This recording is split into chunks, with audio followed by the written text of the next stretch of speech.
Assalamualaikum warahmatullahi wabarakatuh. Kali ini saya akan membahas mengenai kolom distilasi. Kita mulai dengan pendahuluan pada kolom distilasi atau introduction to distillation column. Jadi distilasi di sini adalah proses ya untuk memisahkan campuran ya. Campuran ini mengandung beberapa substans, beberapa senyawa, dan juga bisa jadi campurannya ini juga dalam bentuk vapor dan liquid ya, campuran vapor dan liquid. Bisa juga semuanya liquid atau vapor semua.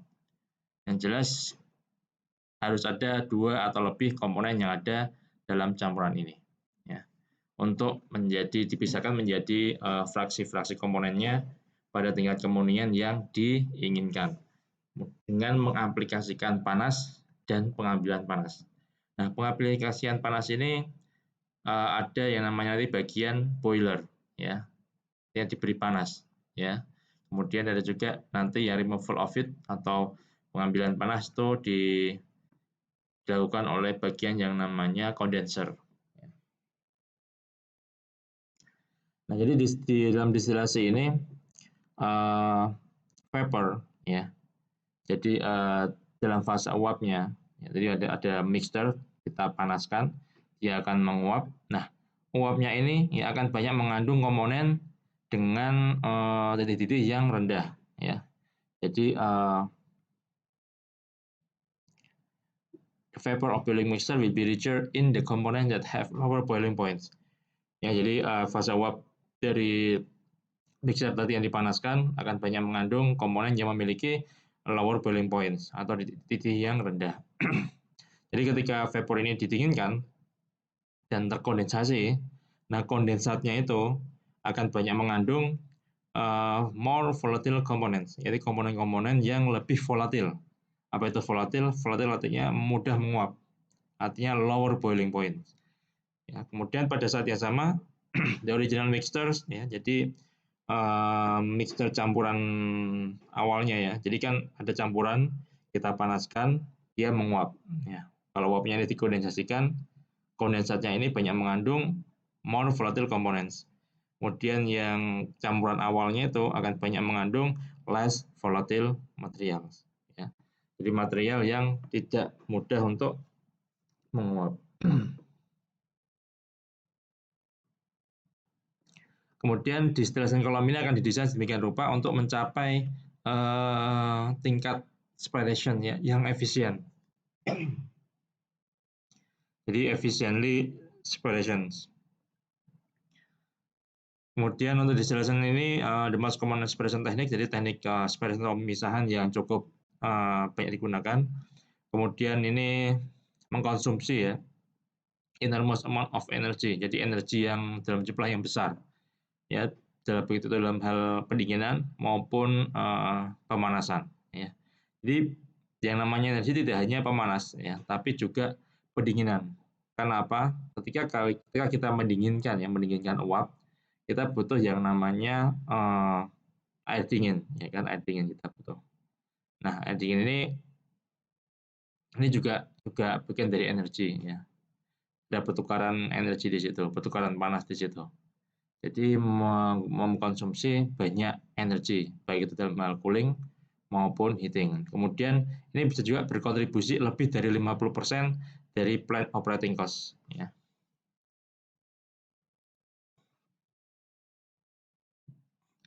Ini ada quote, the best way to reduce operating cost of existing unit is to improve their efficiency and operation via process optimization and control. To achieve this improvement, a thorough understanding of distillation principles and how distillation system are designed is essential. Jadi kita karena tadi ya berkontribusi lebih dari 50% dari plant operating cost, maka untuk mengurangi operating cost ini, maka kita harus mengoptimisasi ya, mengkontrol dari distillation proses ini ya, sehingga berjalan secara efisien. Untuk itu diperlukan distillation principles ya, kemudian how distillation system working, itu sangat penting untuk dipelajari. Kemudian ada beberapa tipe distillation column ya, jadi ada banyak tipe ya. Pada general ada batch dan continuous. Ini berdasarkan bagaimana mereka bekerja. Jadi ada batch, ada continuous. Kalau batch column, di sini untuk batch column ya feed-nya dimasukkan dalam kolom secara batch ya. Yakin kalian sudah mengetahui perbedaan antara batch dan continue ya. Jadi pada prosesnya ya, bagaimana mereka berjalan ya pada perbedaan pada bagaimana feed-nya itu masuk. Kalau feed-nya masuknya secara batch ya, batch wise, maka disebut sebagai batch column.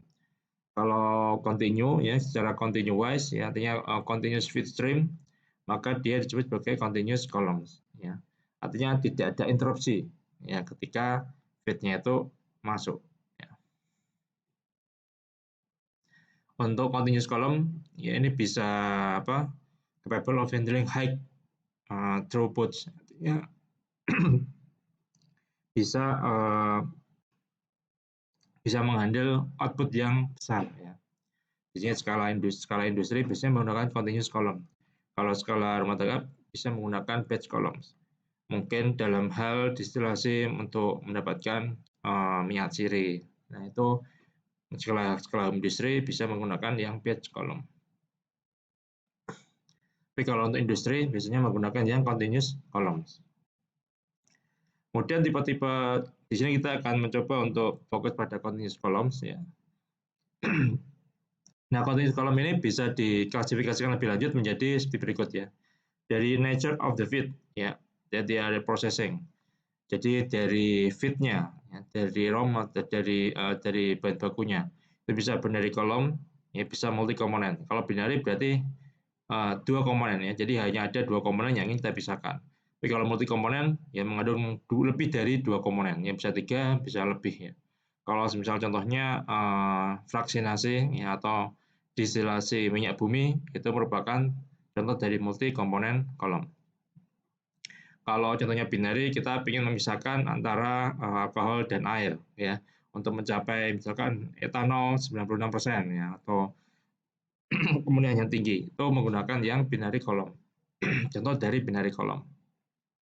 Kemudian dari jumlah produk stream yang mereka yang dipunyai. Ini bisa multi product column ya. Jadi kolomnya memiliki lebih dari dua produk ya. Jadi misalkan inputnya satu, nah kemudian outputnya itu bisa lebih dari dua stream, bisa lebih dari dua aliran. Kemudian tipe dari kolom internal ya. Jadi yang namanya kolom distilasi artinya kan di dalamnya ada suatu kolom ya, suatu tower gitu. Nah, di dalamnya ini kita bisa kategorikan menjadi dua ya. Dalam bentuk tray ya. Tray itu artinya seperti piring ya. Tray itu bagi. Tahu bagi ya, tray bagi yang buat misal kita ingin menyuguhkan makanan yang berat tamu, kita menggunakan bagi atau tray. Bahasa Inggrisnya adalah tray. Tray column ya. Jadi ada tingkatan-tingkatan ya atau tray namanya stage ya. Kemudian ada yang namanya pack ya, packet column ya, pack column. Artinya dia menggunakan packing ya. Dia menggunakan packing. Kita lihat contohnya ya, gambarnya. Kemudian jenis-jenis distilasi antara lain distilasi sederhana. Pada prinsipnya memisahkan dua atau lebih komponen cairan berdasarkan beda di titik yang jauh berbeda. Ya. Jadi kalau artinya ketika kita memisahkan komponen yang di titiknya itu jauh berbeda, maka dikategorikan dalam distilasi sederhana. Kemudian destilasi bertingkat atau fraksinasi.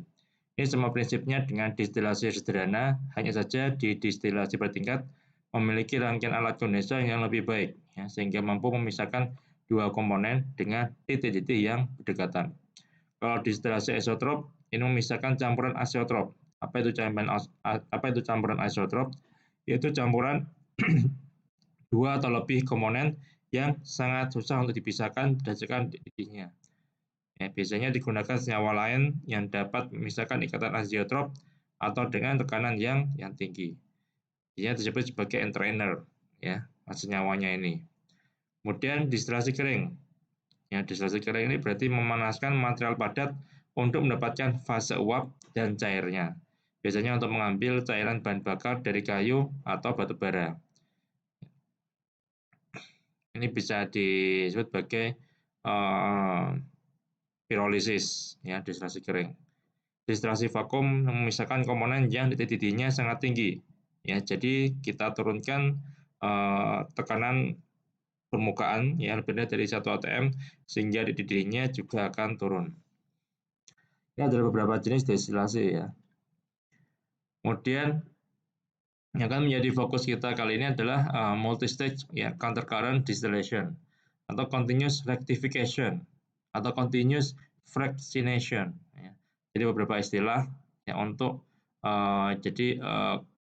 counter current distillation ya multi-stage yaitu distilasi ya, distilasi dengan arah yang berlawanan kemudian multi-stage ya. Untuk jelasnya saya jelaskan di sini. Jadi kita di sini menggunakan kolom distilasi yang terdiri atas beberapa stage. Nah, pada setiap stage ini akan terjadi kesetimbangan cair dan gas. Ada contohnya, misalkan menggunakan tadi ya tray column. Biasanya diaplikasikan pada tray column. Misalkan kita menggunakan tray column ya tadi ya. Ada tray column di sini. Nah, tray column. Dan tray column ini masing-masing tray ya atau masing-masing stage akan terjadi kesetimbangan cair dan gas. Kemudian kolom dari distilasi ini akan dibagi menjadi dua yang dipisahkan oleh feed stream atau aliran umpan. Bagian atas dari kolom distilasi disebut sebagai adsorption atau enriching. Ada juga rectifying section. Nah, di bagian ini terjadi pencucian gas dengan cairan untuk mengabsorb komponen yang kurang volatile. Ya. Jadi terjadi pencucian gas. Jadi vapor tadi ya. Vapor, yang namanya vapor dia akan ke atas kan ya, menguap ke atas, kemudian terkondensasi, yang menjadi cairan lagi. Nah, cairan ini akan bertemu dengan uap tadi. Ya. Jadi ini akan bertemu dengan uap tadi. Di sini akan terjadi adsorption ya. Jadi cairan yang turun ke bawah akan mengabsorb komponen yang kurang volatile ya. Disebut juga sebagai enriching ya, enriching atau rectifying ya. Kemudian bagian bawah disebut sebagai stripping ya, atau exhausting section. Ya, terjadi stripping terhadap cairan ya dengan uap untuk memisahkan komponen yang lebih volatile. Ya, jadi kalau adsorption itu dia mencuci gas ya dengan cairan yang tadi ya kondensat yang turun ke bawah untuk mengabsorb komponen yang kurang volatile. Kalau stripping dia jadi uapnya ke atas ya, kemudian terjadi stripping ya. Jadi mengambil komponen yang lebih volatile ya. Jadi uap yang ke atas akan mengambil komponen yang lebih volatile pada cairan ya, terhadap cairan. Kemudian karena tidak ada tambahan uap umpan selain umpan sentral, maka diperlukan reboiler di bagian bawah kolom ya untuk memproduksi uap. Jadi ya kita harus mengaplikasikan panas di sini. Kita harus memasaknya. Kita harus menguapkan. Ya. Jadi butuh namanya panas. Maka di sini kita membutuhkan reboiler untuk memproduksi uap ya.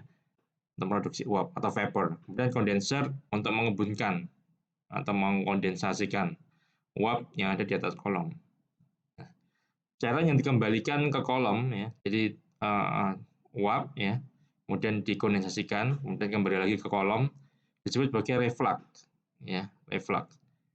Kemudian jadi ada dua aliran nanti dari kondenser, satu kembali ke kolom disebut sebagai reflux, satunya lagi menjadi distilat atau produk ya. Ini yang biasanya menjadi produk ya, distilat. Sedangkan yang di bagian bawah, bagian reboiler, ya, ini ada reboiler ya. Reboiler ini masuk ke kolom dalam bentuk uap, kemudian keluar dalam bentuk residu, ya, atau bottom.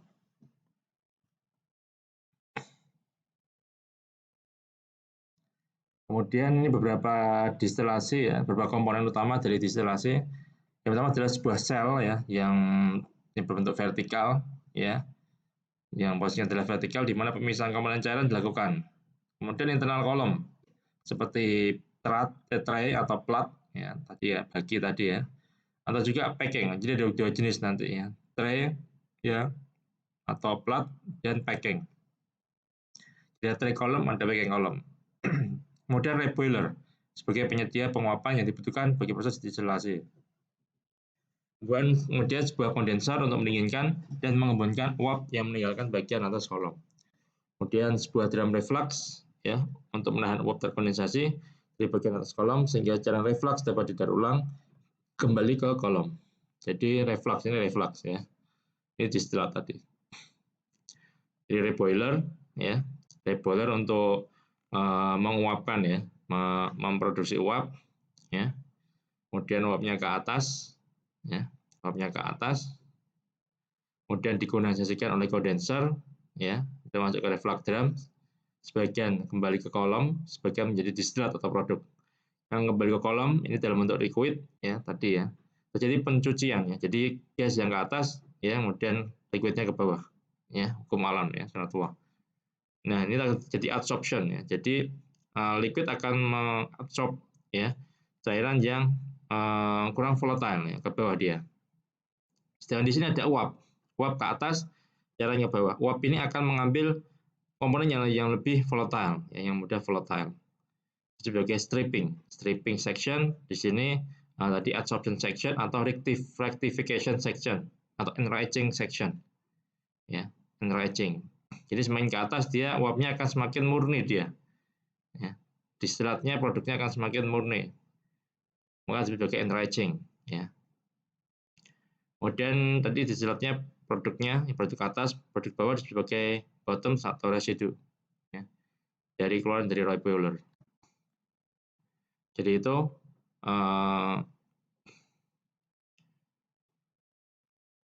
ini adalah skema dari tipe unit distilasi dengan satu arus umpan dan dua arus produk. Ya.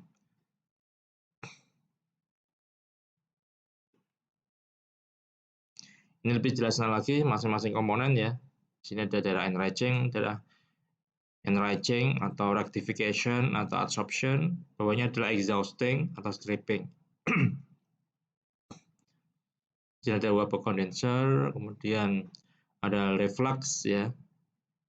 Kemudian ada distilat, ada liquida ya, bagian bottom atau residu di sini, uap dari reboiler, kemudian di sini ada residunya di sini ya. Di sini liquid ya dari bottom masuk ke reboiler diuapkan ya. Sebagian menjadi residu, sebagian diuapkan lagi. Jadi, nah, kemudian distilat ya. Nomor 9 feed. Ini seharusnya nomor 9 ya. Ini bukan nomor 5 tapi nomor 9. Ini adalah feednya di sini. Ya masuknya.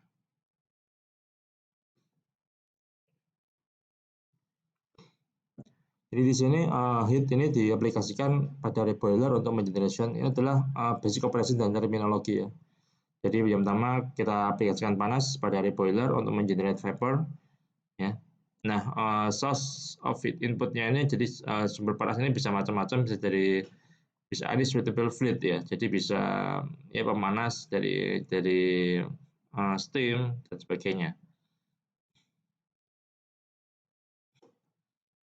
Ini bisa dibaca sendiri nanti ya. Nah, step-stepnya ada beberapa terminologi bottom products ya, bottoms atau residu tadi bawah ya. Kemudian ada condenser, ada reboiler, ada reflux drum, ya reflux itu yang kembali. Kalau yang menjadi produk namanya distilat ya atau produk yang namanya distilat atau produk ya.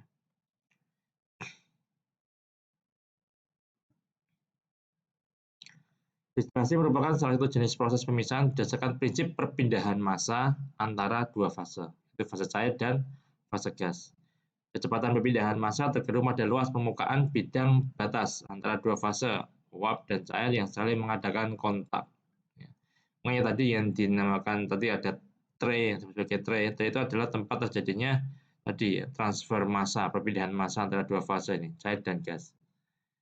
Saat merancang alat kontak, diusahakan mendapatkan luas bidang kontak yang besar sehingga meningkatkan efisiensi pemisahan. Secara umum, alat kontak bisa diklasifikasikan menjadi tray ya, atau plat dan packing. Ya. Jadi nanti tipe internal kolomnya adalah ada dua, tipe kolom bagi atau tray column, dan packet column. Ya. Tray column ini macam-macam desain digunakan untuk menahan cairan untuk menghasilkan kontak yang lebih baik antara uap dan cairan, ya, peroleh pemisahan yang lebih baik. Jadi kalau yang packet column menggunakan packing yang digunakan untuk meningkatkan kontak antara cairan dan uap. Ini beberapa klasifikasi alat kontak ya antara tray dan packing. Ya, saya skip. Ini bedanya antara tray sebelah kiri, ya, kolom yang sebelah kanan. Ya. Ini adalah tray atau flat tower, yang satunya lagi adalah packet tower. Ya. Atau tray column, ya, packet column. Kita lihat di sini ya, ini adalah stage-stage-nya. Ya. Jadi tray-nya atau platnya atau baginya itu ya stage-stage-nya ini. Ya. Di tiap tray ini ya akan terjadi perpindahan massa dan panas dari massa antara dua fase, perpindahan massa antara dua fase. Ya. Di sini terjadi kontak, ya. Jadi kontak antara uap dan cair. Sedangkan yang sebelah kanan adalah packet tower, jadi diisi packing gitu, ya. Kontaknya terjadi di sini ya, kontaknya terjadi di sini. Sekarang kita akan membahas tentang tray column atau tray atau flat tower. Ya. Tray atau flat tower atau kolom adalah kolom memisah berupa silinder tegak di mana bagian dalam dari kolom berisi sejumlah tray ya, atau plat atau bagi kalau bahasa Indonesianya yang disusun pada jarak tertentu ya, di sepanjang kolom.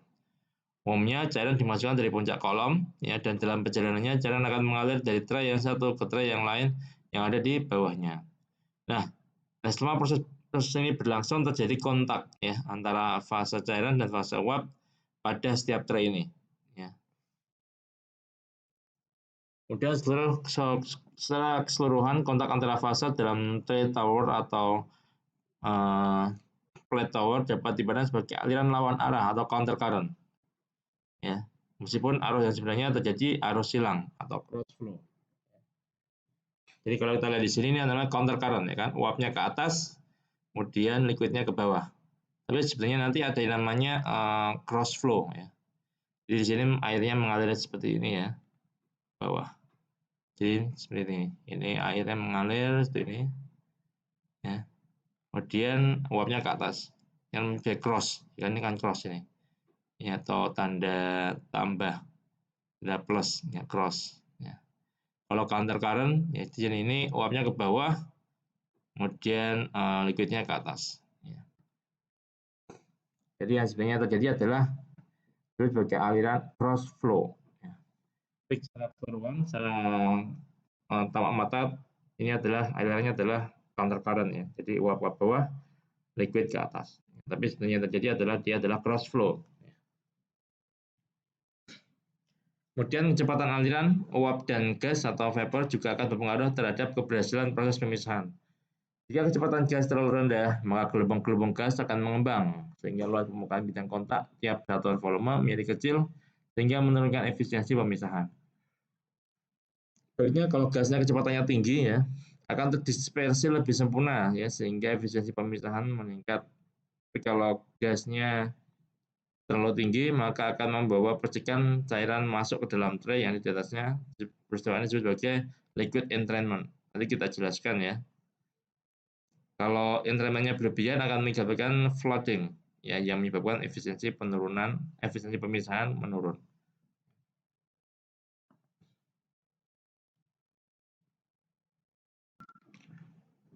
Nah, untuk pemilihan tray dan plate tower, tray tower umumnya digunakan untuk proses distilasi, absorpsi, atau desorpsi. Nah, alat pemisah tray tower ini dipilih jika ya, diameter kolom lebih dari 3 feet. Ya. Jadi kita memilih tray ya, atau tray kolom ya, kalau diameter kolom lebih dari 3 feet. Kemudian campuran yang dipisahkan tidak korosif, tidak mudah membentuk buih, dan terdapat suspensi padatan. Ya. Jadi tidak mudah membentuk buih dan tidak terdapat suspensi padatan. Kemudian diinginkan hasil samping pada berbagai komposisi. Kemudian proses pemisahan disertai dengan reaksi kimia. Kemudian kolom dioperasikan pada tekanan vakum dengan memasang stiffener di setiap tray. Ini adalah beberapa bagian dari tray atau flat tower ya. Nanti bisa dibaca sendiri. Ada banyak komponen-komponennya, nanti kita akan coba kita coba pelajari itu persatu ya. Nggak semuanya mungkin, tapi yang penting-penting aja seperti tadi ada condenser, ada recoiler, ada liquid feed-nya, dan nanti ada namanya downcomer, ya, weir, dan sebagainya. Ini adalah beberapa komponen dari plate tower atau tray tower, antara lain downcomer, downflow, ya, weir, dan baffle. Downcomer adalah lubang tempat masuknya aliran dari atas berupa liquid plat atas ke plat bawah. Kita memandang plat bawah ini sebagai acuan ya, plat bawah ini sebagai acuan.